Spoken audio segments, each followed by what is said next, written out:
Sir, మీకు Bharatiya Janata party అంటే గౌరవం, కానీ ఉత్తర భారతదేశ భారతీయ జనతా పార్టీ అంటే మీకు లేదు. కానీ ఆ ఉత్తర భారత జాతీయ జనతా పార్టీయే ఆంధ్రప్రదేశ్లో కూటమిలోకి రాబోతుంది. ఆల్రెడీ వాళ్ళకి సంబంధించి 5 పార్లమెంటు స్థానాలు, 9 అసెంబ్లీ స్థానాలను డిక్లేర్ చేశారు. చంద్రబాబు నాయుడు గారు, అదేవిధంగా పవన్ కళ్యాణ్ గారుతో కూడిన దీంట్లో వాళ్ళు కలుస్తున్నారనేది. దీనిని చలసాని శ్రీనివాస్ గారు, దీని మీద ఆయన అభిప్రాయం ఏంటి?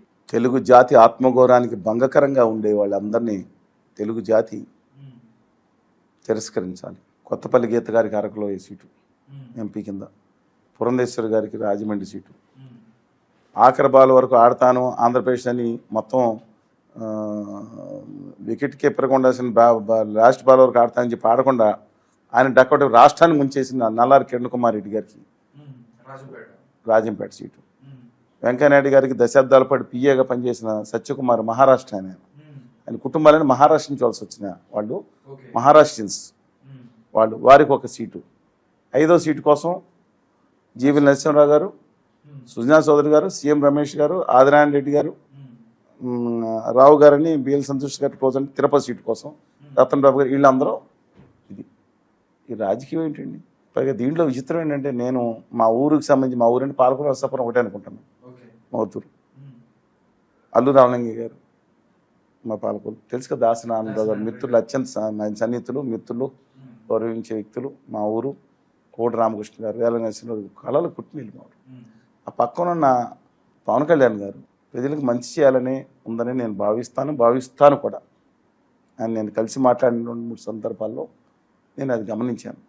కానీ ఆయనకి దిక్కుమాన సలహాదారులు ఎవరు తగలడ్డారో తెలియదు. కానీ పక్కన ఆయన నిన్న ఒక మాట మాట్లాడారు, తెలుగు జాతిని ఢిల్లీ నడి బజార్లో తాకట్టు పెట్టుతున్న మిగతా పార్టీని విమర్శిస్తుంటే ఇవాళ ఆయనే బయలుదేరి ఈ మాట మాట్లాడేది ప్రతి ఒక్కళ్ళు మీరు ఏనండి అని ఏమన్నారు ఒకసారి. ఇది ఒరిజినల్ పవన్ కళ్యాణ్ చెప్పిన ప్రతిపాదనకి ఎన్ని చీమట్లు తిన్నానో జాతీయ నాయకుల దగ్గర మీకు తెలియదు. మీ పాదాలు పట్టుకొని క్షమాపణలు చెప్పి ఒక 10 నిమిషాలు అలా తల వంచి కూర్చున్నాను. నేను 2 చేతులు పెట్టాను, సార్ ప్లీజ్ సార్ ప్లీజ్, ఇంతే. దండం పెట్టి ఈ రోజు జరిగింది.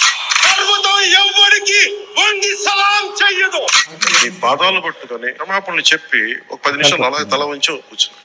పాదాలు పట్టుకుని క్షమాపణ చెప్పి వాళ్ళ ఉత్తర భారతీయ పార్టీ నాయకులు, గుజరాతీ మారవాడి వ్యాపారుల నాయకుల యొక్క పాదాలు పట్టుకుని నా తెలుగు జాతి బిడ్డ 10 నిమిషాలు అక్కడ కదలకుండా ఉండి సాధించింది ఏంటని అంటున్నా నేను. చిరంజీవి గారిని చేతి నమస్కారం పెడితే బాధపడ్డామన్నారే.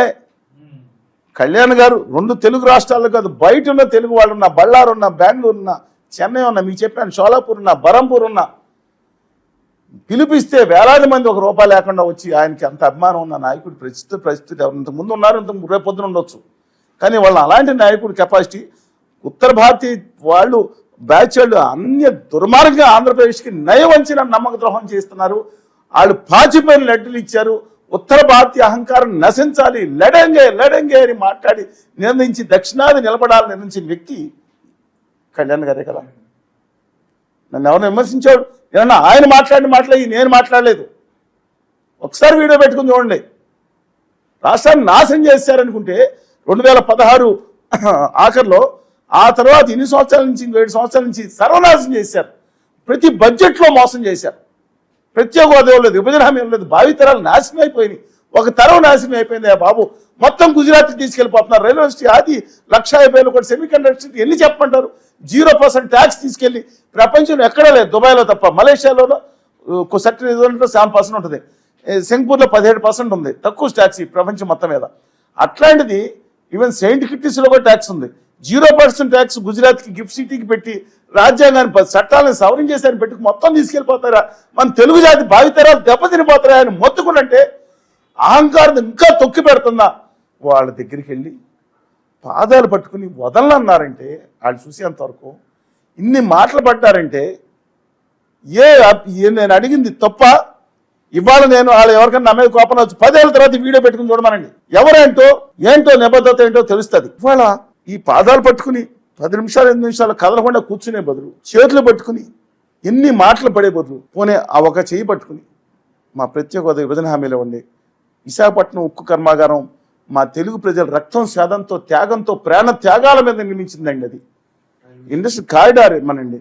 ఆ పోలవరం కంప్లీట్ చేయండి. నిర్వాసితులు పాపం చచ్చిపోతున్నారు, వాళ్ళు ఆ కొండలోకి వర్షం వచ్చినప్పుడల్లా బాధపడుతున్నారు అని చెప్పి అది సాధించుకొస్తే వైఎస్ఆర్ కాంగ్రెస్ పార్టీకి చెంపపెట్టుగా ఉండేది కదా.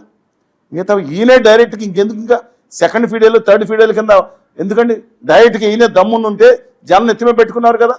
తెలుగు జాతికి కూడా తెలంగాణకు కూడా హామీలు అమలు చేయమని చెప్పితే బాగుండేది కదండి. నేను చెప్పిన దాంట్లో అవాస్తవం ఉందా? ఆయన ప్రజలకి ఒక న్యాయం చేయాలనే ఏదో తపన లోపల ఉందండి. ఏంటి డైవర్షన్స్, ఏంటి వైబ్రేషన్స్? తెలుగు జాతి ఆత్మగౌరవాన్ని ఢిల్లీ వీధుల్లో తాకట్టు పెడతారని నిర్ణయించింది ఆయనే కదా. ఏం సమాధానం చెప్తారంట with due respects to him? దేనికోసం? రాష్ట్రం కోసం కాదని ఆయన చేసింది. తెలుగుదేశం పార్టీకి ఆల్రెడీ 3 సార్లు వాళ్ళందరూ పొత్తు మ్యాచ్ ఫెయిల్, పొత్తు ఇద్దరు కలిసి నడిచారు కదా. ఇద్దరు 83లో 84లో వాళ్ళిద్దరికి లగ్గం కుదిరింది. ఎవరికి? బీజేపీకి తెలుగుదేశానికి. మళ్ళీ ఒకసారి విడిపోయారు. మళ్ళీ రెండోసారి 96లో తోలుకున్న 98లో మళ్ళీ కలిశారు, మళ్ళీ విడిపోయారు. మూడోసారి లగ్గం కుదిరింది 2014లో, మళ్ళీ విడిపోయారు. ఇప్పుడు 4వసారి వాళ్ళిద్దరి మధ్యన మ్యాచ్ ఫిక్సింగ్ కోసం ఈయన ఎందుకు కష్టపడాలని అన్న రాష్ట్రం కోసం అంటే హక్కుల కోసం. ఒక ఇంద్రుడు వచ్చేస్తే వాళ్ళు ఏమన్నా రాష్ట్రం బాగుపడిపోతా, పాలకుడు మారిపోతే రాష్ట్రం మారిపోతా? ప్రత్యేక విభజన హామీలు రావాలి, రాయితీలు రావాలి, మొత్తం తగ్గిపోతాడు. ఇండస్ట్రీస్ భావితరాలు బాగుంటాయి, ఉద్యోగాలు ఎవరు చేస్తారు చెప్పండి? ఇప్పుడు వీళ్ళు వచ్చి ఏం చేస్తారు? ఓ 5% డిఫరెన్స్ ఉంటుంది. ఎస్, ఆయన దుర్మార్గంగా పాలన చేస్తున్నాడు కొన్ని విషయాలు ఆటోక్రేటిక్గా. ఓ 10 విషయాల్లో కొన్ని హామీలు అమలవుతున్నాయి. కానీ మిగతా చోట్ల మిగతా కక్షాదింపు ఇవన్నీ వ్యతిరేకం. ఖచ్చితంగా చెప్తున్నాం, దాంట్లో ఖచ్చితంగా నిలదిద్దాం. అది రాష్ట్రం అభివృద్ధి కోసం తప్ప ఆయన దగ్గరికి వెళ్ళి నేను కాళ్ళు పట్టుకున్నాను, ఉత్తర గుమా వ్యాపారులు కాళ్ళు పట్టుకుని నేను వదలలేదంటే ఎవరికి? ఆయనకి కాదండి, మన తెలుగు జాతి కావు. మన ఎంత చిన్న చూపు వస్తుందండి దేనికోసం? వాళ్ళు అలా ఇష్టపడలేదు. చిచ్చి అని అంటే కదా ఇది వెళ్ళింది. తెలుగుదేశం అమ్మనో చెత్తపార్టీ అంటే వెళ్ళింది.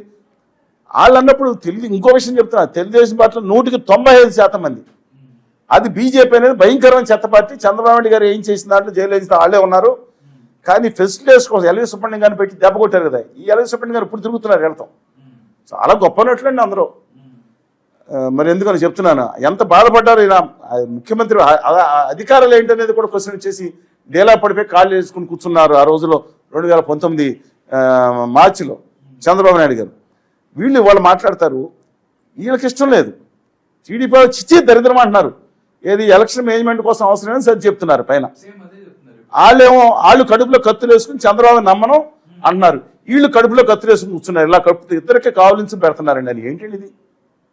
రాష్ట్రం కోసం పెయ్యాలండి ఆయన. ఎందుకని ఆయన ఇప్పటికీ తప్పట్టడం? పైన ఉన్న దిక్కుమాల సైడ్ ఉన్న దిక్కుమాల బ్యాచ్ ఎవరు అడ్వైజర్ ఉన్నారో ఆ రాష్ట్రానికి హాని చేయడమే కాకుండా తెలుగు జాతి ఆత్మగౌరవాన్ని 3 పార్టీలు చెప్తున్నాను నేను. వైఎస్ఆర్ కాంగ్రెస్ పార్టీ తక్కువ ఉందా?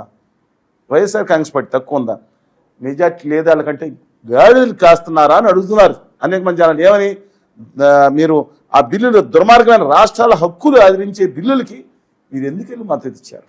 మీరు ఇవ్వకపోతే గవర్నమెంట్ పడిపోయేది. మీరు ప్రత్యేక హోదా హామీలు పెట్టవచ్చు కదా. పైగా కొంతమంది సన్నాసి నీచమైన బ్యాచ్ మాట్లాడుతున్నారు.